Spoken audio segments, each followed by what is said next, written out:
Because in England it's part of a curriculum in secondary education that you learn all these skills as well. They're the key skills, These aren't key they? skills, Numeracy, language literacy. And that's quite unique in terms of the college's philosophy on that, Yeah, because a lot of colleges aren't willing to take that Because even what time. we do, we don't charge people for that. We only charge them for the course fee. This is an extra thing from the college, a contribution from college. Yeah. So the Pakistani, especially coming from Pakistan, can basically learn and earn. Yeah, so they can do their best and then they can apply it straight away. So you really do care about the students. Of That's course something we that do. really stands out. Definitely. Yeah. And the other thing we have developed also the parallel is an English course. I mean, now it's a very strict guideline from the Immigration Act, and that we run parallel courses for English. We're offering ESOL, like Nicholas said, ESOL. It's English basically. English is a second language. That's what it means really. So people, it's easy to call, but many people don't understand that ESOL is an English course. So it's people who can't, it's not whose language is their first language English. So we do the English as well. So by we give them a level 1, 2, 3, and when people will know that this is a level, that they can, over the year or 2 years they're with us, they'll get a full accreditation for the English as well. So they, when anywhere they go in the world, they can do that as well. Well, once they can you've got teach as skills well. in England, skills in English, I mean, it's the language of commerce really, isn't it? So people really, once they've got those skills, it opens a massive door to them in terms of studying wherever they want in the rest of the world and working wherever they want in the rest of the world. Now, Nicola, I know that you're one of the chief people in charge of assessing their English skills, but as well as the classes themselves. Now, talking about numbers, you do aim to keep the class sizes quite small in terms of so you can get quality tuition, don't you? Yeah, we do. We do think that it is very important, especially with like the English language classes, to have. Sometimes they have lectures which could be a large number of students, but then they also have the smaller tutorial groups as well. So, like from my experience at university, this system did work very, very well. Because in certain lectures it's just a case of listening to the lecture and learning, but then you also get a more personalised tuition as well with the tutors. So I think that is a really successful. Yeah, well, that is the way that most universities work, isn't it, in terms of you have the bigger lectures and the smaller ones. But what makes this college unique is that not many people do that for English language. They take that for granted. But one more thing we do for English language is that on the television channel, twice a week we have English lessons itself. So people can get the DVDs, people can learn English, and any test they want to do, they do that. The other thing that I forgot to mention to you, Amy, was that we have started e-learning now as well. So people can do e-learning, go on their computers, go on their PCs, and earn our qualification. Example, somebody from here wants to do level 4 or level 3 qualification here in beauty, in English, in other many other intermedia or courses like that, and they can sit here and do those courses, subject to them doing the assignment work and e-learning, and then they do examination online. Which is that's incredible. I mean, this is one very good way of doing. I mean, I will encourage all the Pakistanis in Pakistan to do this with us, because something different. And then once you've done that, you can go on to our other higher courses. So you can do that from the comfort of your own home, that e-learning. That's right. Bringing education to the home, isn't it? And they can't watch it. I mean, we're going to do.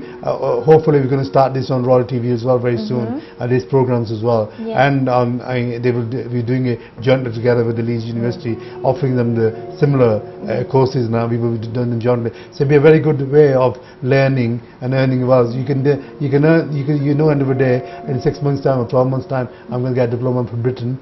Then I can go there and do my higher diploma. Yeah, exactly. So, it's a nice way to ease you in. I mean, I think it's fantastic that you can do that in the first place. I mean, once do it from your own home. you will know that you improved your skills.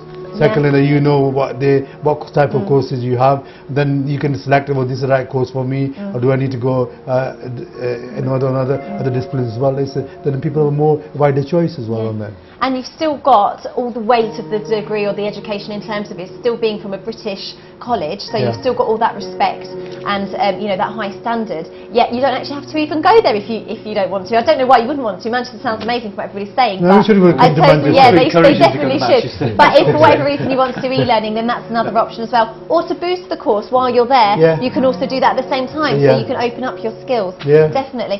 Nicola, as well, talking about obviously keeping the sizes quite small and the number of students that I'm sure are going to be interested. How many places do we have open at the moment? We have an allocation for 3,000 students at the moment. So we are taking admissions now for the April session.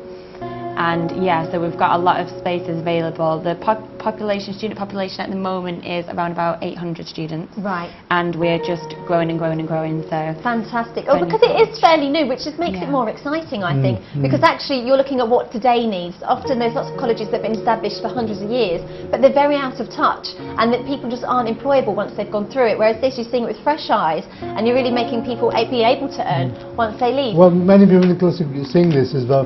Many people talk to me while in Pakistan now, oh, we should go to America to study, or to Australia and to Canada and many other countries, and that's not I wouldn't recommend that at all, because Britain is the best place for education and culture-wise. People come from America and Australia to England to learn. And it's a place of opportunity. I can say the Pakistani founder leader Muhammad Jinnah, he was a lawyer from England itself.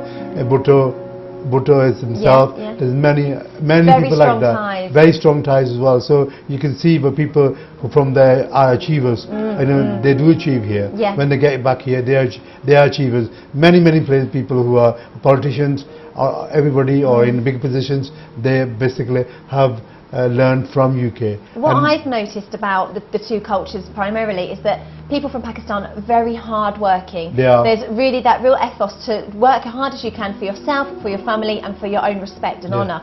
And that coupled with the opportunity of England, the two together, if you're a hard-working person in England, then, you know, you're going to be very, very employable. Well, England is a place where it's for go-getters, people who want to achieve, and that's the right place to go, a right place to invest. And, you know, that's the place to be, basically, education and investment. And you can get jobs as well afterwards. And England is so flexible. People say, oh, it's very harsh in immigration, but obviously immigration has to be controlled. We don't want any people, non-serious people who want to do education. We want serious students who wants to come to UK and earn their degrees and then go back and do what they want to do. And whilst they were learning, they can earn as well. We have no problem with that. Fantastic. Now finally, unfortunately running out of time, although there's so much more I could say, but I think we have covered the basics, and I think we've actually covered everything you would find initially want to know. And if people do have any queries or questions, they can of course get online onto the website, and all that can be answered, or they can ring you direct once you're back in England. But Phil, just finally, talking about the current students you've had and the output that you've had from those, what have they found? What have they been saying about their time at the college? Well, there's so many opportunities for them, you know, their education, the courses that they're doing. They really enjoy themselves. They're very content with the lectures there and so forth. But you know, more so than I feel that they are students who are really willing, right, to push themselves forward. But you know, to work together as well. It's not just push, but let's work together, let's get through this education, and let's reach our goals. It's a partnership that you support very, very strongly. Fantastic. Well, thank you all for joining me very, very much, and I hope it continues to be a massive success. I'm sure it will be. As I say, if you do want to find out more information, then there is the website, and remember that the college itself, the full name is the Manchester College of Higher Education and Media Technology, and there's a whole extensive website regarding that as well. As I say, unfortunately that's the end of that, but I fully suggest that you do look it up and think about studying in Manchester, because as Dr. Malik has rightly said, really is learning to earn, and as well, once you do graduate, you will actually be incredibly employable both in Pakistan, England and the rest of the world.